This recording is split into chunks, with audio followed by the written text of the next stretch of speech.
अस्सलाम वालेकुम नाज़रीन, अपने चैनल पर आप सबको खुशामदीद कहता हूँ। आज हम बहुत ही अहम मौजू पर बात करने वाले हैं और वो है सफ़ूरा ज़रगर। लेकिन इससे पहले मैं हूँ अबूज़र और आप देख रहे हैं द अबूज़र राजपूत।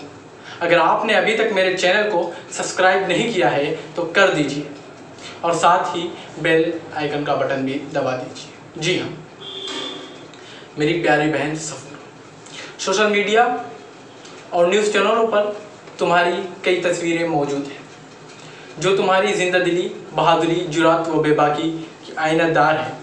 लेकिन हालिया एक दो तस्वीरें जिसमें तुम बेबस और लाचार नज़र आ रही हो, जिसने ज़हन व दिमाग को मुतासर कर दिया है। एक तरफ तुम्हारी पुरएतमाद गुफ्तगू, दूसरी तरफ तुम्हारी ये तस्वीरें। कई लोगों ने मुझसे ये पूछा कि तुम्हारा कसूर क्या है, किन कसूरों की सज़ा दी जा रही है। उन सवालों पर जब मैं गौर करना शुरू किया तो मुझे मासूम से ज़्यादा कसूरवार नज़र आने लगी और तुम्हारी तमाम खताएं फिल्म की तरह निगाहों के सामने चलने लगी। एक बहन होने के नाते मेरी जिम्मेदारी थी कि तुम्हारे कसूरों पर पर्दा डालकर हिमायत में खड़ा हो जाऊं, मगर मुझे अपनी दिग्गज बहनों की फिक्र है जो तुमको अपना आइडियल मानती है। मैं नहीं चाहता कि मेरी दूसरी बहनें भी इस दर्द से गुजरें जिससे आज तुम गुजर रही हो। सफ़ूरा टीवी न्यूज़ चैनलों पर चिल्लाते और धमकाते न्यूज़ एंकरों को हमें यकीन दिलाया है कि कश्मीरी न हिंदुस्तान को अपना मुल्क तस्लीम करते हैं और न दस्तूर पर यकीन रखते हैं। कश्मीरी मुल्क के दुश्मन और दहशतगर्द पाकिस्तानी एजेंट हैं और कश्मीरी पंडितों के कातिल हैं। इस मुल्क को कश्मीर चाहिए, कश्मीरी नहीं। गुज़िश्ता 70 सालों से जारी नाइंसाफ़ी, तासुब और जबर के बावजूद तुमने कश्मीरी होते हुए भी भारत को अपना मुल्क समझा। इसके दस्तूर की हिफाजत के लिए कस्में खाई। हाथों में बंदूक लेकर दहशतगर्द बनने के बजाय तुमने जामिया में पढ़ने को तरजीह दी और समाजियात पर PhD करके इस मुल्क को फ़ायदा पहुँचाने का सोचा। तुमने जिन्ना, लियाकत, भुट्टो और ज़िया को अपना हीरो बनाने के बजाय गांधी, नेहरू, पटेल और आज़ाद को अपना आइडियल माना। मगर तुमको मालूम होना चाहिए था कि अब भारत बदल चुका है। ये भारत है और इसका दूसरा नाम मुसलमानों की जन्नत भी है। यहाँ के वज़ीर आज़म मुस्लिम ख़वातीन के मसीहा हैं। उन्होंने मुस्लिम ख़वातीन को 3 तलाक़ से आज़ादी दिलाई। ये अलग बात है कि हिंदुस्तान में 3 तलाक़ की शरह 0.1% से भी कम है। मसीहाई के लिए उन्होंने कई सालों तक जतन किए। मुस्लिम दुश्मन सेकुलर पार्टियों ने रुकावटें डाली। मजहबी आज़ादी और आइन में पर्सनल्ला में मुदाखलत नहीं किए। यकीन दहानी की दहाई दी, मगर हमारे वज़ीर आज़म ने सिर्फ तुम मुस्लिम ख़वातीन की खातिर आइनी तकाज़ों को बालाए ताक रखकर तुम ख़वातीन पर एहसान किया। ऐसे इस मुल्क में जसूदा बैन जैसी हज़ारों ख़वातीन हैं जिनके शोहरों ने तलाक़ दिए हुए बगैर छोड़ रखा है। नाना नफ़क़ा और समाजी पजीराई के बगैर अबला नारियाँ 7 जन्मों का रिश्ता निभा रही हैं। जामिया की लड़कियों को आखिर हो क्या गया था कि दिसंबर की यकबस्ता रातों में अचानक सड़कों पर तिरंगा हाथों में लिए हिंदुस्तान जिंदाबाद के नारे बुलंद करने लगी। भक्तों के टैक्स और रुपयों पर पलने और पढ़ने वाली इन लड़कियों को मालूम नहीं था कि अब भारत बदल चुका है। जी हाँ, मुल्क मजबूत हाथों में है। यहाँ सवाल करना जुर्म है। 56 इंच सीना वाले हुक्मरानों को सवाल बर्दाश्त नहीं है। इन्हें पाकिस्तान से नहीं, मासूम लड़कियों के सवाल से डर लगता है। यहाँ एक आदमी की मौत पर वावेला मच जाता है। हुक्मरान अपनी पीड़ा छिपा नहीं पाते, मगर सड़कों पर बिलखती हुई माओं का दर्द उनके ज़मीर पर दस्तक नहीं देती। जब मालूम होता है हथनी का कातिल मुसलमान नहीं है तो हथनी से हमदर्दी ख़त्म हो जाती है। गाय माता का हत्यारा अगर मुसलमान नहीं है तो वो गाय माता भी काबिले रहम नहीं है। जामिया का लड़कियों की वजह से ही दिल्ली में फ़िरक़ावाराना फसादात हुए। कपिल मिश्रा, मरकज़ी वज़ीर अनुराग ठाकर और मेंबर ऑफ पार्लियामेंट प्रवेश वर्मा को गुस्सा आया। मासूम बच्चा बंदूक तान कर जामिया और शाहीन बाग पहुंच गया। बेचारा नाबालिग था।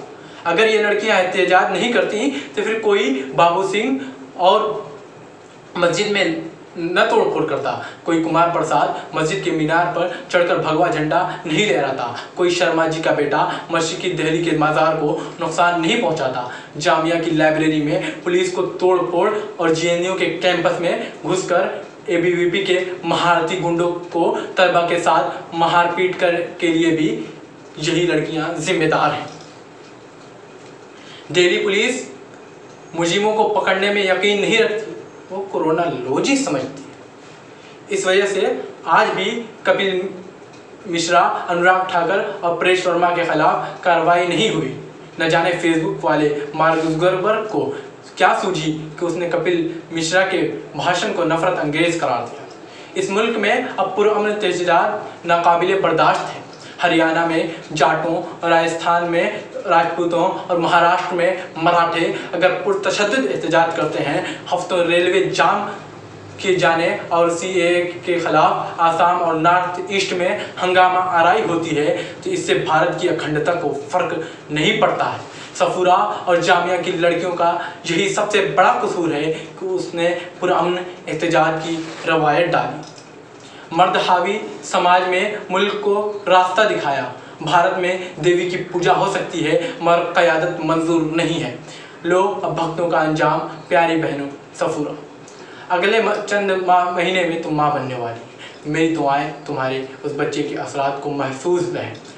सुना है तुम्हारे किरदार पर उंगलियां उठाए जाने और बदकिरदार बताए जाने पर तुम्हारे दिल और अहलखाना को तकलीफ़ है।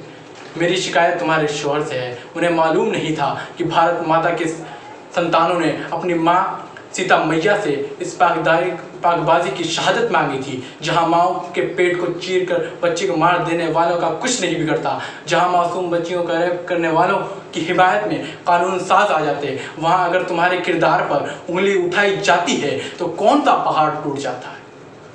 सुना है तुम्हारी शिकायत जजों से भी है कि 3 मरतबा तुम्हारी दरख्वास्त को रद्द कर दिया गया। कानून के माहिरीन की राय भी तुम्हारे हक में है। खुद को जज साहब भी मान रहे हैं कि फसादात में मुलविस होने का बराह रास्त कोई सबूत नहीं है। इज्जत माब जज साहब की कुछ मजबूरियां हैं। कोई जज लोहिया जैसा हशर नहीं चाहता। चारे जस्टिस मुरलीधर का क्या बना, रातों रात ठिकाने लगा दिए गए। गुजरात के हाई कोर्ट के जज साहिबान वेंटिलेटर घोटाले का नोटिस लेने चले थे, मगर क्या हुआ। प्रेस कॉन्फ्रेंस वाले एक जज अंकल को जानती हैं ही हो कि कितने सियाने निकले, इज्जत के साथ अपने पार्लियामेंट में अदलिया की आज़ादी की लड़ाई लड़ेंगे। तुम्हें मालूम नहीं है यहाँ पहले गिरफ्तारियाँ होती, कई साल तक ट्रायल शुरू नहीं होता। 14 से 20 साल तक में जुर्म साबित नहीं होने पर बाइज्जत रिहाई का परवाना सुना दिया जाता है। तुम्हें तो जेल में अभी 2 ही महीने हुए हैं, अभी इश्क के इम्तिहान और भी हैं। सफूरा, तुमसे मेरा सवाल ये है कि तुम किसको इंसाफ दिलाने चली, किसके लिए आवाज़ें बुलंद की थी। तुमने हमसे ये उम्मीद बांध रखी थी कि हम तुम्हारी हिमायत में सड़कों पर उतरेंगे। है कोई अमेरिका नहीं है जहां एक से अवाम पर मजालिम के खिलाफ पूरा मुल्क सरापा एहतजाज बन गया। देखो अमेरिकी कितने बेवकूफ़ हैं, कितने अहमक हैं कि अपने मोहसिन क्रिस्टोफर कोलंबस का मुजस्समा ही तोड़ दिया। जहां बस्तियों की बस्तियां जला दी जाती हैं, माओ की गोद से बच्चे छीन लिए जाते हैं, बच्चों के मुस्तकबिल को दफन कर दिए जाते हैं, फिर भी किसी ज़मीर पर कुछ फ़र्क नहीं पड़ता। सफूरा, तुम जेल में कैद हो मगर तुम्हारा दिलो दिमाग और ज़मीर आज़ाद है। हम जेल से बाहर हैं मगर अपने ज़मीर और खौफ के कैद और गुलाम बन गए हैं। क्या गुलामों से सदाए हक़ की उम्मीद की जा रही है? किस तरह के मज़ालिम लोगों पर ढाए जा रहे हैं। आज कोई उसके ख़िलाफ़ नहीं खड़ा हुआ, उसके ऊपर तरह तरह के इल्ज़ामात लगाए जा रहे हैं। जेल से निकलने से पहले ही उस पर और भी दफ़ात लगा दिए जा रहे हैं।